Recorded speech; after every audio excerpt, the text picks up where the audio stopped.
नमस्कार दोस्तों, स्वागत है आपका स्टडी फॉर सिविल सर्विसेज में। वीडियो को पूरा देखिए। कोई भी आपका फीडबैक है, कोई सजेशन है, तुरंत वीडियो में कमेंट करके जरूर बताइए। अच्छा लगे तो वीडियो लाइक जरूर कर लीजिए और ऐसे वीडियो लगातार फ्री में पाने के लिए चैनल को तुरंत सब्सक्राइब कर लीजिए और बेल आइकन को जरूर टैप कर लीजिए ताकि आगे भी सारे वीडियो आपको मिलते रहे। यूट्यूब में फॉलो करते हैं तो प्लीज ये वाला फ्री टेलीग्राम चैनल जरूर ज्वाइन कर लीजिएगा। सारे नोटिफिकेशन, सारे अपडेट यहीं पे आते हैं, ध्यान रखिएगा। स्टडी फॉर सिविल सर्विसेज का कोई भी पेड ग्रुप अगर आपको ज्वाइन करना है तो सिर्फ 85648056060609797523864455 यही नंबर है हमारे, सिर्फ जहां पे कॉल या व्हाट्सएप कर सकते हैं। इंस्टाग्राम पे हमारा पेज जरूर फॉलो कर लीजिएगा, study for civil dot services है। ट्विटर पे हमको जरूर फॉलो कर लीजिएगा, @स्टडी फॉर सिविल्स है। सारे क्वेश्चन अटेम्प्ट करिए और स्कोर अपना तुरंत कमेंट करके बताइए। दोस्तों नमस्कार, स्टडी फॉर सिविल सर्विसेज में आप सभी का स्वागत है। यूपी पीसीएस प्रीलिम्स एग्जामिनेशन 2025 की पेड क्विज हम लोग देख रहे हैं। इसको कंटिन्यू करेंगे आज की फर्स्ट क्वेश्चन के साथ। हमसे पूछा गया है, द्रौपदी मुर्मू निम्नलिखित में से किस देश की यात्रा करने वाली पहली भारत की राष्ट्रपति बनी है? तो अक्टूबर 2024 में अफ्रीकी देशों अल्जीरिया, मॉरिटानिया, मलावी, इन तीनों देशों की इन्होंने यात्रा की थी। डी विकल्प करेक्ट हो जाएगा। मध्य प्रदेश सरकार के द्वारा किशोर कुमार पुरस्कार दिया गया था हाल ही में, तो किसको दिया गया? तो ये फिल्म मेकर हैं काफी फेमस, राजकुमार हिरानी, इनको दिया गया है। हाल ही में प्रकाशित पुस्तक अनशील्ड, माफ कीजिएगा अनलीज्ड है, ठीक है। ये फेमस एक वो पर्सनालिटी है, इनके ब्रिटेन के पूर्व प्राइम मिनिस्टर बोरिस जॉनसन, इन्होंने लिखी है। नेक्स्ट है, हाल ही में भारतीय सेना प्रमुख जनरल उपेंद्र द्विवेदी ने पोर्टेबल बहुलक्ष्य विस्फोट उपकरण जिसका नाम है अग्नि अस्त्र, इसको आधिकारिक रूप से कहाँ पर लॉन्च किया? तो सिक्किम में है, गैंगटोक, ठीक है। तो यहाँ से इसको किया गया है end of October 2024। Uttar Pradesh के किस शहर में देश का पहला हिंदी भाषा संग्रहालय, ध्यान रखेंगे हिंदी भाषा संग्रहालय है, ठीक। तो इसमें 25 करोड़ रुपए एलोकेट किए गए हैं उत्तर प्रदेश सरकार के द्वारा और वाराणसी में बनाया जाएगा। हाल ही में भारतीय तटरक्षक बल के 26वें महानिदेशक कौन बने हैं? तो परमेश शिवमणि, ऑप्शन बी। अक्टूबर 2024 से निरंतर ये कार्यरत हैं इस पद पे। 29 अक्टूबर 2024 को भारतीय रेलवे ने तकनीकी सहयोग, ट्रैक रखरखाव और बुनियादी ढांचे के आधुनिकीकरण के लिए किस देश के साथ समझौता ज्ञापन पर हस्ताक्षर किए? तो ये है डीई टेक, स्विट्जरलैंड का, ठीक है। तो इसके साथ इंडियन रेलवे का ये कोलैबोरेशन एमओयू साइन हुआ है। हाल ही में प्रधानमंत्री मोदी ने देश की पहली हेली एम्बुलेंस सेवा कहाँ पर शुरू की है? तो मेडिकल इमरजेंसी की कंडीशन में फ्री हेलीकॉप्टर एम्बुलेंस सर्विस है ना शुरू की गई है, जो देश की पहली ऐसी सर्विस बनी। तो एम्स ऋषिकेश में है ना, उत्तराखंड। भारत के बाद दूसरा ब्रिक्स देश कौन सा बना जो चीन के बीआरआई प्रोजेक्ट जो है इनका शामिल होने का इसने फैसला लिया है ना, नहीं होने का फैसला लिया है। तो ये बेल्ट एंड रोड इनिशिएटिव एक प्रोजेक्ट है, जो इंडिया के ये हमारा जो जम्मू कश्मीर वाला रीजन है ना, लद्दाख वाला, तो वहां से होकर के ये लोग उसको गुजार रहे हैं। और भी कई सारी चीजें हैं जिसमें भारत इसका विरोध कर रहा है और इसमें शामिल होने का डिसीजन भारत ने बहुत पहले से लिया हुआ है। तो उसी क्रम में जो ब्रिक्स देश हैं उसमें से ब्राजील अक्टूबर 2024 में उन्होंने अनाउंस किया था कि ये भी शामिल नहीं होंगे। 29 अक्टूबर 2024 को किस केंद्रीय मंत्री ने नई दिल्ली के जनगणना भवन में सरदार वल्लभ भाई पटेल की प्रतिमा का अनावरण किया? तो स्टैचू इनका लगाया गया है, जनगणना भवन दिल्ली में है, और इनॉग्रेट किया था इसको ये होम मिनिस्टर अमित शाह ने। जनसंख्या के रेफरेंस में ये सारे टर्म्स इंपॉर्टेंट हैं, इसको अलग से भी पढ़िएगा। वह शब्द इसमें से कौन सा है जो यह बताता है कि प्रजनन दर में गिरावट के बाद भी जनसंख्या में वृद्धि जारी रहेगी? ठीक, तो ये होता है डेमोग्राफिक मोमेंटम। सुगौली की संधि पर नेपाल साम्राज्य और ब्रिटिश भारत ने किस वर्ष हस्ताक्षर किए थे? ये शायद हमने पिछले वीडियो में डिस्कस किया था, 1816। केंद्रीय सहकारिता मंत्रालय का गठन किस वर्ष हुआ? जुलाई 2021, है ना, और इसके अभी मिनिस्टर कौन है? अमित शाह। पुष्टि मार्ग नामक भक्ति संप्रदाय के संस्थापक कौन थे इसमें? जो है 15वीं शताब्दी के आसपास इसकी स्थापना कह सकते हैं की गई वल्लभाचार्य के द्वारा, ठीक है। और पुष्टि मार्ग संप्रदाय को वल्लभ संप्रदाय भी कहा जाता है। The challenge of word poverty पुस्तक इसमें से किसने लिखी है? इंपॉर्टेंट बुक है, पावर्टी के रेफरेंस में उसके जो चैलेंजेस हैं ये Gunnar Myrdal, option D. Sindhu घाटी सभ्यता का स्थल उत्तर प्रदेश में जो स्थित है, इसमें जैसे आलमगीरपुर है ना, इन विकल्पों में हुलास है जो वर्तमान सहारनपुर का क्षेत्र है ना, वहाँ पे ये स्थित था। उस नगर का चयन करना है जिसको पूर्व का एथेंस कहा जाता है, ठीक है। तो एथेंस से सिमिलैरिटीज मानी जाती है मदुरई की, जो सिचुएटेड है वैगई रिवर के कोस्ट पे, ठीक। तो इसको कहते हैं। वाराणसी में प्रथम संस्कृत महाविद्यालय की स्थापना इसमें से किसने की थी? तो 1791 में जोनाथन डंकन, ठीक, ऑप्शन फर्स्ट। जौनपुर रीजन का एक डायनेस्टी थी यहाँ पे, शरकी वंश, ठीक है। तो इसका अंतिम शासक कौन था? तो जो है ये हुसैन शाह शर्की। करीब जो है 1458 के आसपास ये शासन में आया था, इसको भी ध्यान रखेंगे। शेर शाह सूरी, सूर डायनेस्टी का काफी फेमस रूलर। तो इसका अंतिम अभियान निम्नलिखित में से किस राज्य के विरुद्ध था? बुंदेलखंड का जो रीजन है वहाँ पे कालिंजर फोर्ट था, ठीक। तो वहाँ पे इसका कैंपेन था और वहीं पे एक एक्सप्लोजन हुआ गन पाउडर का, जिसमें इसकी मृत्यु हुई थी, इसको भी ध्यान रखेंगे।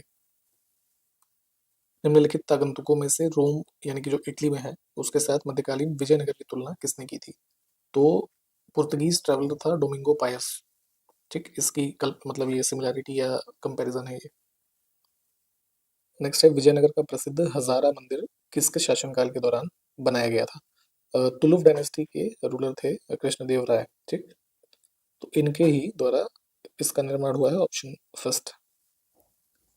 भारत का अपने पड़ोसी देशों के साथ देशों के मध्य अंतर्राष्ट्रीय सीमा के विस्तार का आरोही क्रम, ठीक है, यानी छोटे से बड़ा, तो इसका शॉर्ट ट्रिक है बड़े से छोटे के लिए 55, ठीक है। शुरू के जो 4 देश हैं, तो बांग्लादेश, चीन, पाकिस्तान, नेपाल, तो इसी का उल्टा कर देते हैं, ऑप्शन बी। गंगा की सहायक नदियों में से कौन सी एक नदी शामिल नहीं है? इसमें केन रिवर, ये यमुना की है ना। इसमें से कौन सी एक परियोजना उत्तर प्रदेश से संबंधित नहीं है?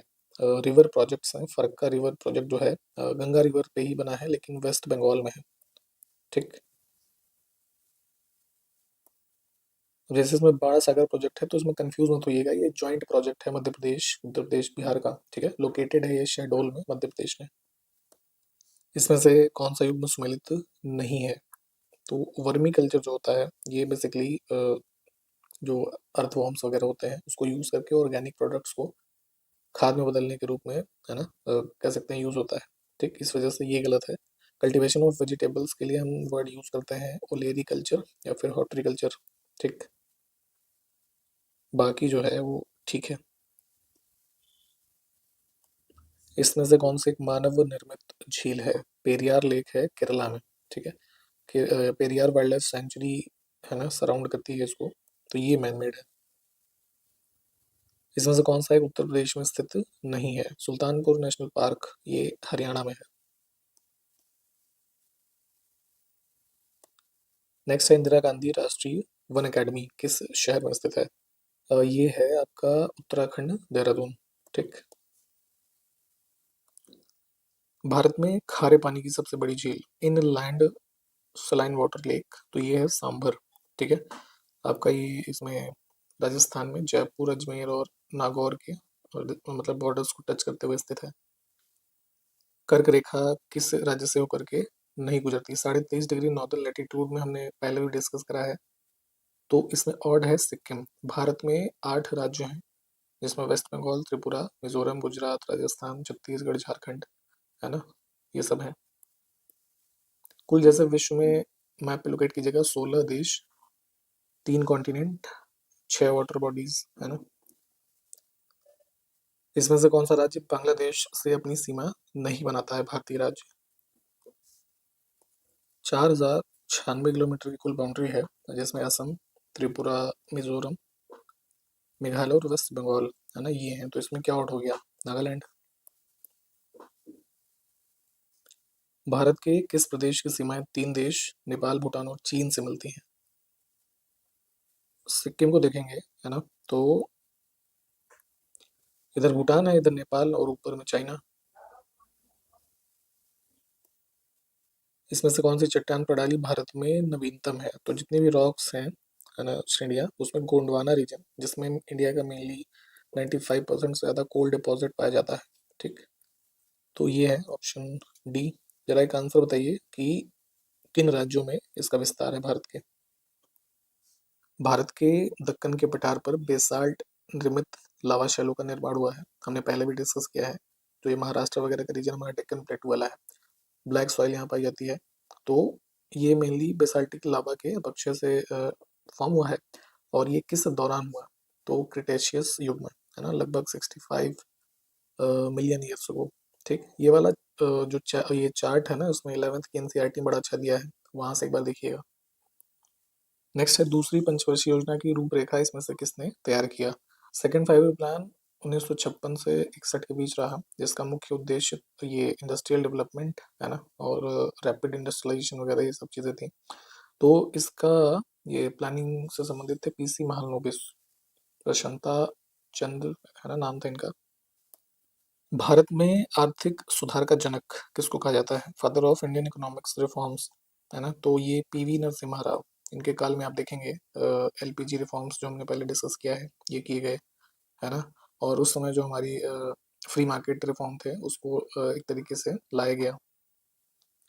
ठीक, तो डी ऑप्शन करेक्ट है।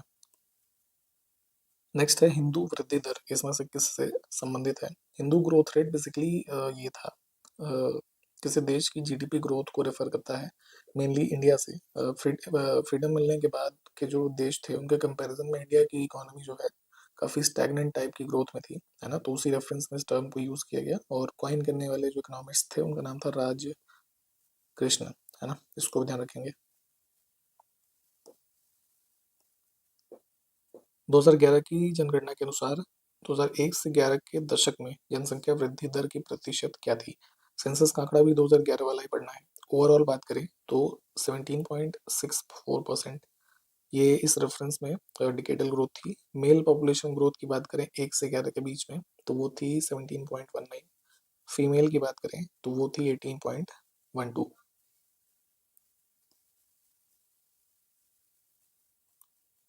भारत के बजट के किस वर्ष वस्तु लेन देन कर प्रस्तुत किया गया था। जो कमोडिटी ट्रांजैक्शन टैक्स है इसको इंट्रोड्यूस किया गया 2013-14 के बजट में। Option first. इसमें से कौन सा आर्थिक अधिसंरचना में नहीं आता है। इकोनॉमिक इंफ्रास्ट्रक्चर किसी देश की अगर हम बात करें तो उसमें हेल्थ केयर फैसिलिटी ऐड हो जाएगी, ये बेसिकली उसमें आएगा हमारा, कह सकते हैं सोशल इंफ्रास्ट्रक्चर में। रोड, रेलवे, एनर्जी, जो इंफ्रास्ट्रक्चर वाले प्रोजेक्ट्स हैं, है ना, वो मेनली इकोनॉमी वाले हम इकोनॉमिक इंफ्रास्ट्रक्चर में काउंट करते हैं। ट्रांसपोर्टेशन हो गया, है ना, या जैसे आपका पावर जनरेशन कह सकते हैं, कई सारी इस तरह की चीज़ें। किस अर्थशास्त्री ने भारत में सबसे पहले वैज्ञानिक दृष्टि से राष्ट्रीय आय की गणना की। तो ये 1931 अराउंड में, है ना, VKRV राव, इनको माना जाता है for the calculation of national income on the basis of scientific methods. 12वीं पंचवर्षीय योजना जो अंतिम रही पंचवर्षीय योजनाओं के क्रम में 2012 से 17 के बीच। ठीक, तो इसमें कृषि और सहायक जो क्षेत्र हैं उसमें जो वार्षिक विकास की दर औसत रखी गई थी, लक्ष्य, है ना, वो कितने प्रतिशत का था, तो ये जो है 4%। Option B.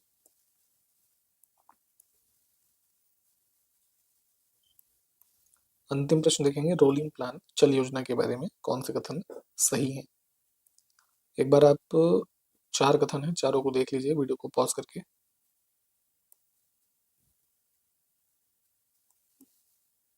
ठीक, तो इस क्वेश्चन का आंसर आप हमको कमेंट करके बताएं कौन कौन से कथन सही हैं। हमारे पेड ग्रुप्स स्टार्ट हुए हैं आपके लिए रिसेंट में भी, और मेंस की प्रिपरेशन या टेस्ट सीरीज पेड क्विज के भी ग्रुप अवेलेबल हैं। आप इन सब में एडमिशन लेना चाहें तो इसकी इन्फॉर्मेशन इस वीडियो के डिस्क्रिप्शन बॉक्स में 3 मोबाइल नंबर पे कॉल या व्हाट्सएप के जरिए मिल जाएगी। तो इसके आगे की जो क्वेश्चंस हैं हम अगले वीडियो में देखेंगे। तब तक के लिए नमस्कार, जय हिंद।